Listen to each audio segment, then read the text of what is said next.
Hey guys, welcome to Proko. We're closing out our Tim Gula life drawing series with these 8 quick sketch examples so you can indulge in all the Reilly rhythm glory. Enjoy. Okay, ladies and gentlemen, let's then begin again. Once again with the initial approach of the head. Using that for proportion, and I get the ear so that the angle of the head is that much more obvious. And I'll make an indentation for the eye sockets, nose, and just features. But I keep everything very simple and brief because what I'm really looking for is the action of the pose. So there. Now I have the neck, the angle of the shoulders, the pit of the neck. So there I have where the center begins. Using those action lines and establishing the action. I like to put in the thumb because that gives an indication of like the arm, this action.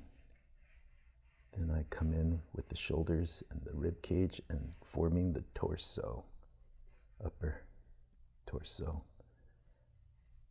Then the pelvic area. It's important that you break it down nice and simple. Like I say, the more that you practice this, the more it becomes less intimidating and more, not only that, but much more practical. And you'll eventually get to the point like, oh, how could I have ever never, no wonder I couldn't draw. I wasn't using this method. And you wonder like, how could you or anyone really do good drawing without this kind of approach?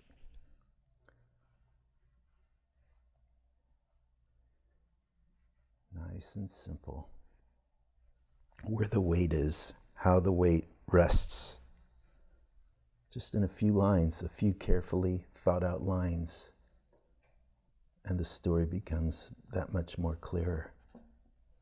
And the pose becomes that much more obvious. And the whole design of the pose becomes more convincing.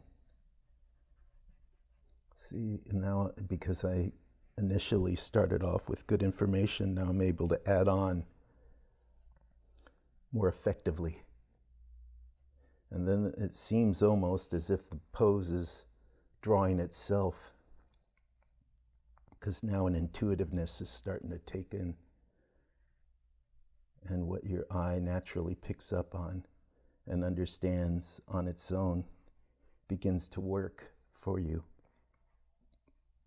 Now, the reason this is called the Reilly Method is because the teacher I had, Fred Fixler, studied with a guy named Frank Reilly, who studied with a guy named Dean Cornwell. But Reilly made Cornwell's approach that much more even practical.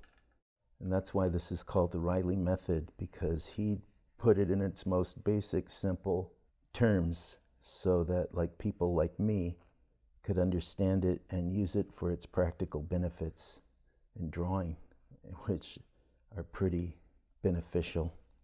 Because like I said, the reason like what I'm telling you, what I'm doing is because from my own experience, once I finally caught on, it's like, oh, how could I have possibly did any kind of figure drawing without it? I mean, it's hard to imagine because it's so natural and it fits so perfectly for this kind of drawing, especially those nice decorative design-like drawings like, say, Mucha, Alphonse Mucha and whatnot. You look at those drawings and you'll have a better understanding of how he arrived at those results. Okay, thank you. Now we'll do another pose. Lots of good action in this. Naturalistic. Once again, I start off with the head. There I go with the ear to give me the idea of the shape, the circumference, and the direction that the head's in. Then I'll come in and start putting in more information, like say the eye socket and the cheek, the nose, okay, to the back of the neck. Now see, I got the shoulder rhythm. I come in with the rib cage and I just extend it. See, look at like that nice rhythm like that. There, now the action and the design of the pose is that much more available because of those few lines I've given myself. And I'll come in with the fingers to give even more gesture to this pose, making it that much more convincing. Okay, now for the chest, there and the rib cage is established. See, then the form of the pose is becoming more and more clear all the time, just bit by bit. The more information you give yourself through careful observation and using those rhythm lines to describe it,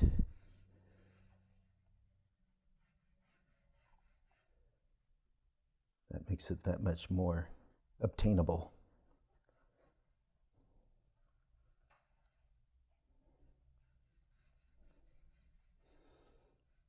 And the foot, the back leg. See, look how I did that with the rhythm. And look, see how that establishes the weight of that, because that's where this pose is really all balanced on, by that leg right there, that weight. But look, in just a couple lines, shoop, there it is, it's established. And that's what you want to start training your mind to do, nice, simple breakdowns. Because then you could take a better advantage of a situation like this with a great model doing these great gesture drawings, and you don't have to struggle so much with like stuff that you don't need to. Just get those rhythms and look, it's established, and now you have something to really work with.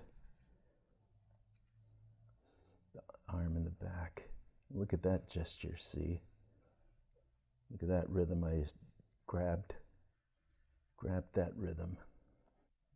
And that great hand gesture, like a Balinese dancer. I love that stuff, because that gives the design of the form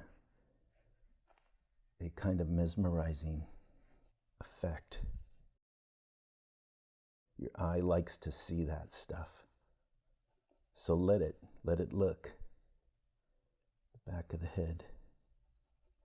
Keep it simple, but make those rhythms clear, because now you can actually work with something that'll be effective, and you won't give up with frustration and futility, because now you have a secret weapon of understanding. You start to learn how to look and observe. And that's an amazing advantage for an artist, especially in life drawing situations, with a great model who knows how to make these poses that take on kind of a dramatic aesthetic. Keep it simple. Let your mind's eye really see.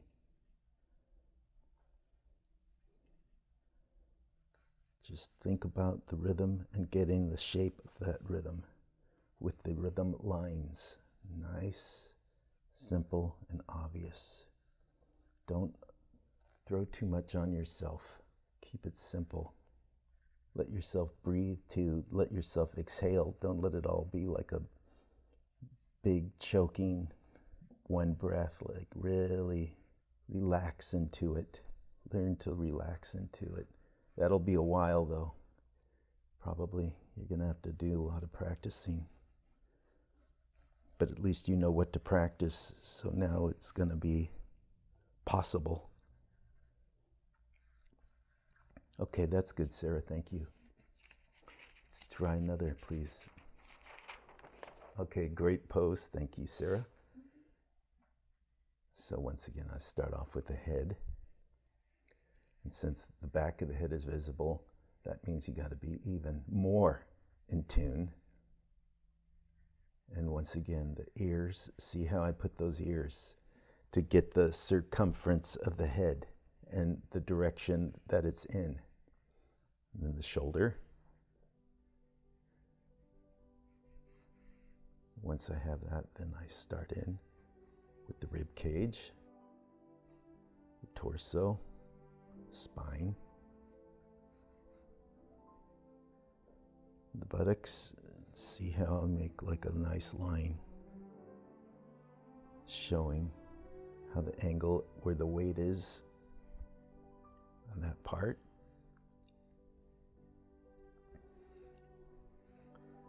Nice rhythm right there with the hand. There's a nice rhythm too where that arm is. See, so I break it down with the rhythms. Where the weight is, the direction that the limbs are in, the weight, where the weight is balanced, where her balance is, like that leg there, that's where her weight is rested. Okay, so I'll come in now with the shoulders. Now I'll make like these shapes, like say, this is where the scapula is. They're kind of like topography. It's kind of like a mapping out the figure. It's like cartography of form. Getting where the landmass and the elevations are of those land masses and how they create the landscape form.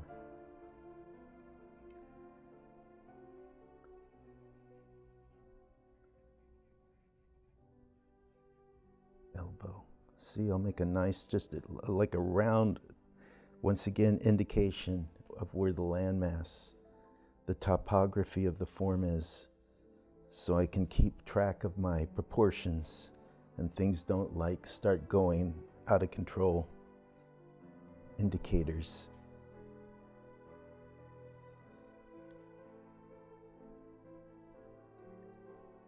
See, I'll make that for the finger. Even just the way the finger is, because look how from the shoulder to the tip of the finger, it's all one rhythm. And that's how I keep track. And that's how I keep my proportions in check.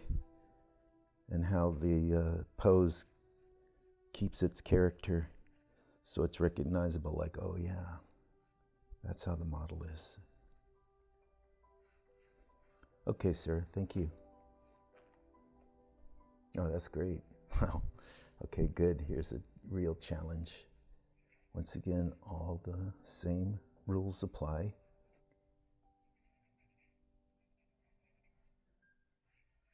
Now see, I got the head there. First and foremostly. Because that gives me not only the proportions, so I could have a scale to keep track of with the rest of the anatomy, but also too it gives me the direction that the pose is in, where the action of the pose is. Nice rhythm right there. Arms extended to point. I like those kinds of poses. There's a acting going on as if a story is being told, a narrative. That gives a nice aesthetic to the pose. Okay. Look how I follow that. I got the rhythm showing the torso to the pelvic.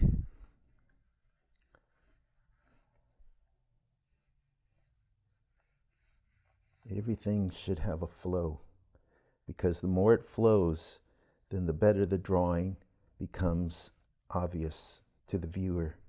There's kind of like a charm, let's call it, that creates.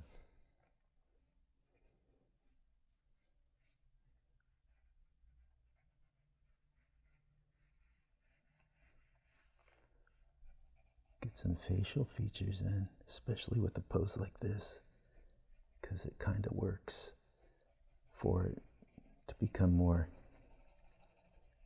obvious. Keep those shapes clear and the proportions obvious. Nice shadow pattern right there. Makes the pose even that much more now dynamic. Nice shadow pattern there too. Do you design your shadows to flow with the rhythm? I do. It all works together. It all works in harmony. And like I said, everyone, it takes a while to get there, so do not be discouraged. You just got to hang in there. And the more you do that, the more the information becomes clear and available to you.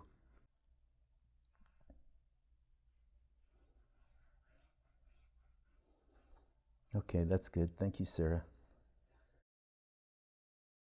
Okay, so here we go. Once again, using the rhythm lines to establish the pose. Start off with the head, as always. And I put that ear in so we know where the direction of the head is, and also keeps the proportion, circumference. I'll put in some indication of the facial, like the nose and the eyes. In the beginning, you're going to want to make your heads too narrow, but if you have the ear there on the side, then that kind of keeps you from doing that. It kind of gives you a scale, so the head doesn't become too narrow, and also keeps the proportion of the head. It's like a landmark. Neck, pit of the neck, shoulder line, rib cage.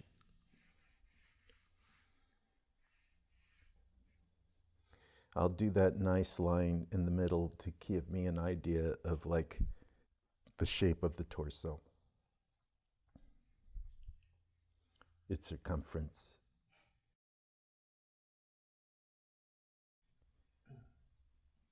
Breasts. That helps me too also to establish where the weight is and the action. Then the shoulder. Nice rhythm there where the hand is. Very nice. The good part about this model is those things that normally are hard to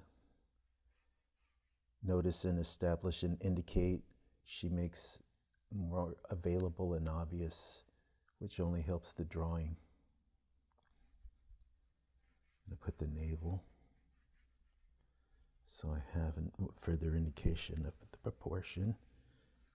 That way I don't make things too long. I don't want them too squat and short, and then at the same time I don't want them too long, elongated and rubbery. I want as close to what's going on there on the model stand as possible. So I use every aid I can to help me experience drawing triumph.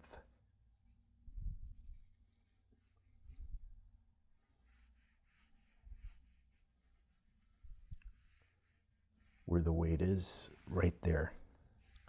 And that's where that rhythm goes. Where that leg is, that's where the weight is.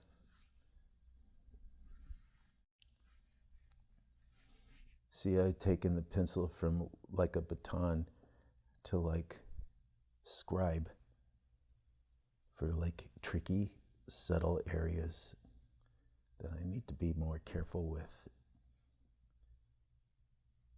That's okay. It's allowed. Then I go back.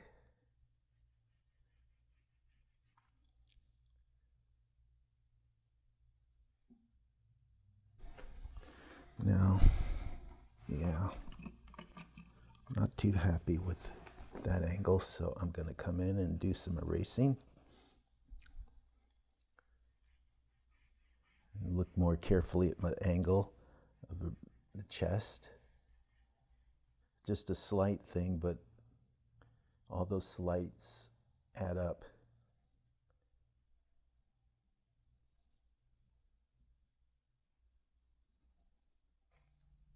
Get that kind of hand gesture in there. I like it. It's got kind of, like I said, a Balinese kind of effect. Okay, that's good. Thanks, Sarah. So let's do another. What we're going to do now is, once again, use the tried and true, establishing the head, put some features in to show the direction. Nothing too involved at this point. You want to establish the most basic of elements of the drawing. In this case, the direction of her gaze, because that's where the weight and the action and all of it will be directed by. Okay, so now we have the neck, the shoulders, and the nice rhythm there of her torso. Nice rhythm. Okay, so now we get the shoulders in there. Makes even things more definable. So that's what we want to do in the beginning, make everything obvious and workable.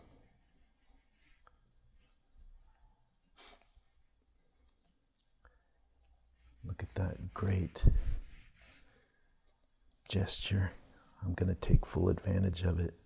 And see, look how the nice rhythm I have. Look how I made just a simple oval, elliptical oval for the hand.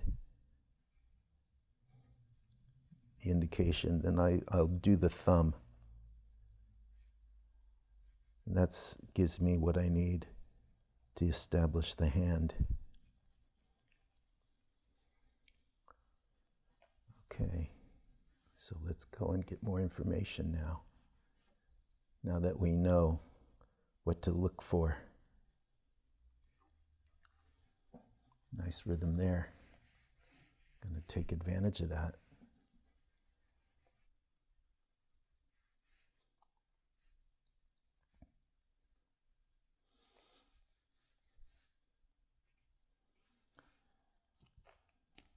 See, all these rhythms working together to help the form become obvious.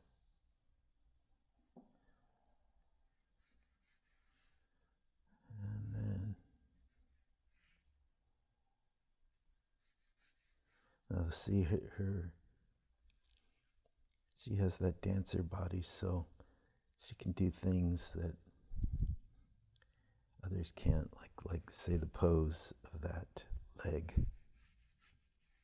And then where this leg is and the weight resting on that leg. Nice rhythm there. Okay, let's see what we could do now. Make things a little more. Indication of the hair and the hairline. Get that. Use some shadow pattern to create a nice design.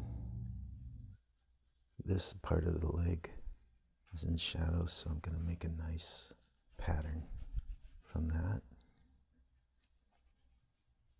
Get that form. That belongs there, not there, so I'll make the necessary correction.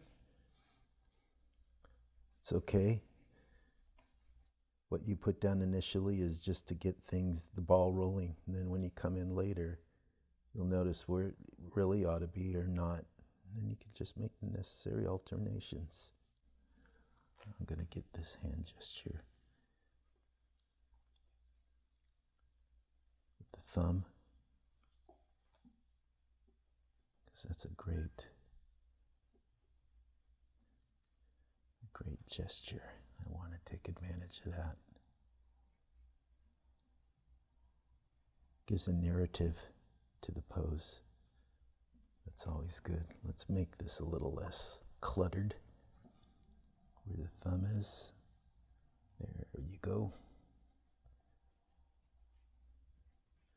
Now you got it. Follow that rhythm.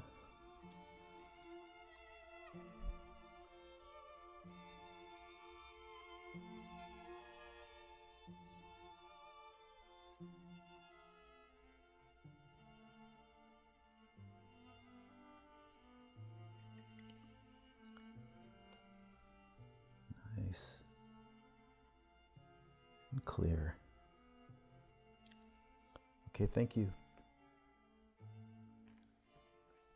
All right, so like with this pose,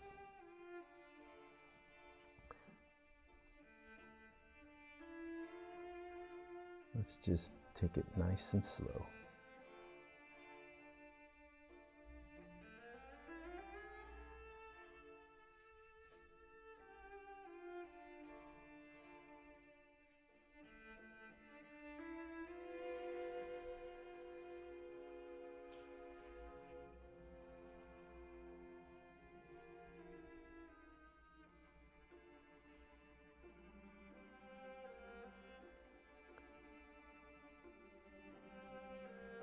Nice rhythm there.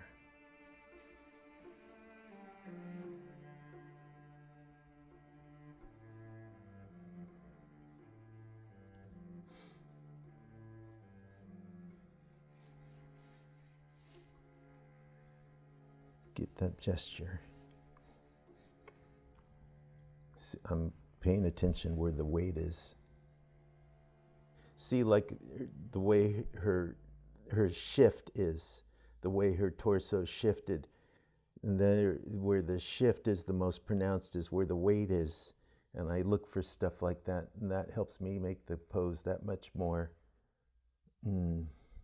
convincing.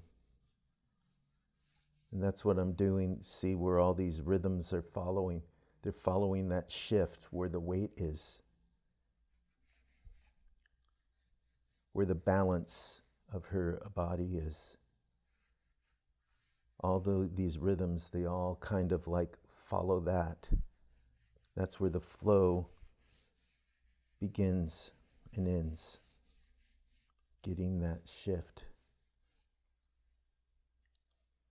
So when you're thinking about using these rhythm lines to their most dynamic application, it's by them using following where the weight of the pose is balanced on. Like, see, it's right there, for instance, on her torso where she's sitting.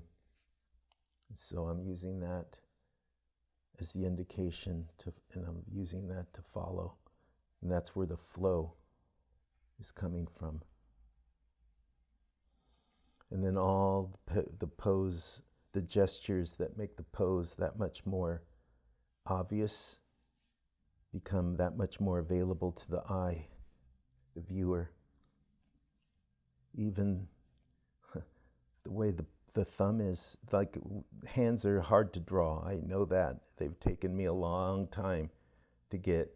And the thing that was the key in getting a handle on that was the thumb, where the thumb is. Because you get the direction of the thumb, and then the rest of the hand just follows that, follows the direction of the thumb.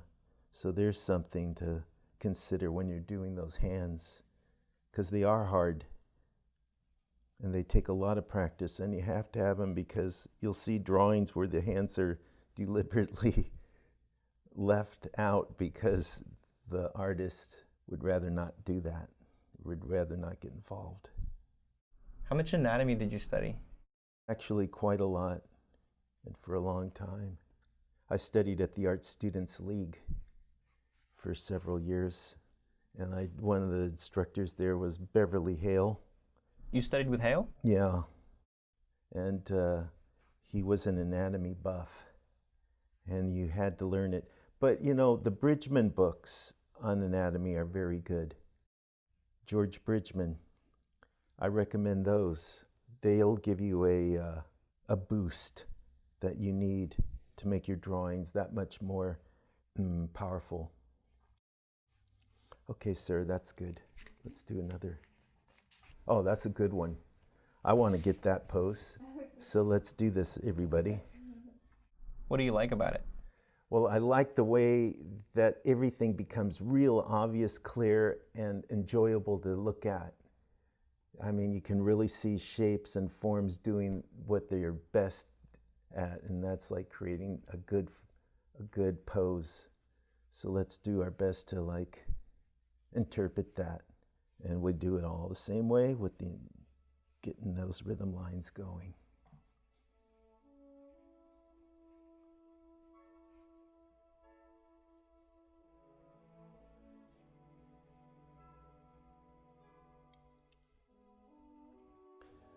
Okay, I want to get the side of that head as clear as possible.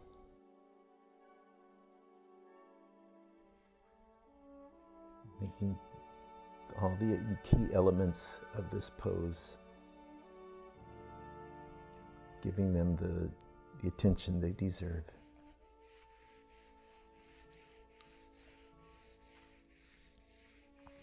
Using those rhythm lines, getting those poses together.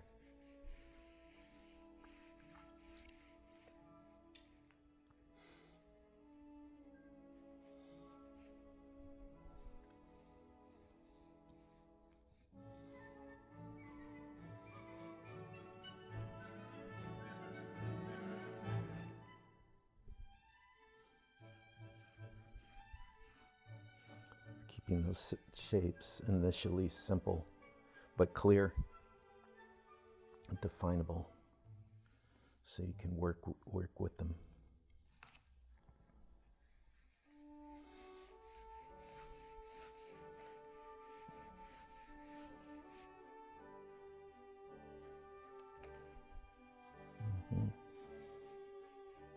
Take full advantage. Get those lines. Capture that pose.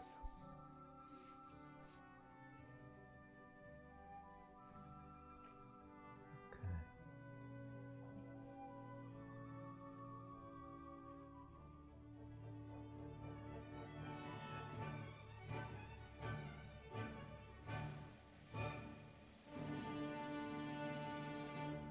Follow the flow.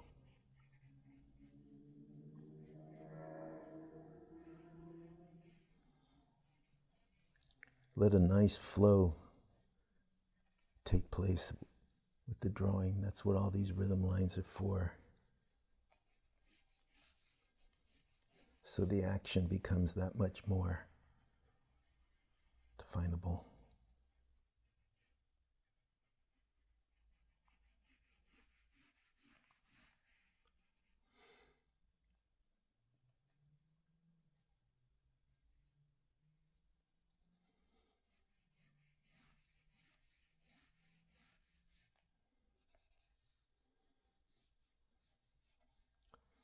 Those great hand gestures.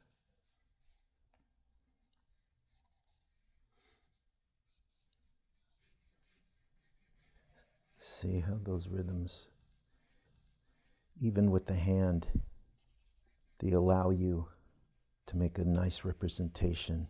The knuckles and the fingers. See, even that, look at the rhythms. How I'm using those rhythms to make the hand that much more definable. Because I love that gesture. Look at that powerful gesture the hand makes. See, and then you get this stuff and you tuck it away in your memory banks. And then when you're doing like a future project, all the experiences from, like, say, that you're obtaining now, they come in handy later on. See, look at that great design the hand makes.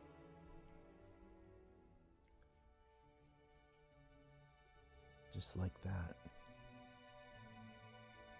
Using the rhythm lines, all the same things that I use in the figure. Okay, that's good. Thanks, Sarah. The hardest thing for me was embracing this rhythm, this setup of just using rhythm lines and letting kind of like a free experience and a trust in your visual perceptions take place. But you know, the more you practice, the more you learn to trust in what this whole method is about, because you start seeing its benefit in ways that weren't available before. Thank you so much, Tim Gula, for taking the time to show your process. Your demonstrations help keep the knowledge of these techniques alive. You guys can all check out his work on Instagram @Tim Gula.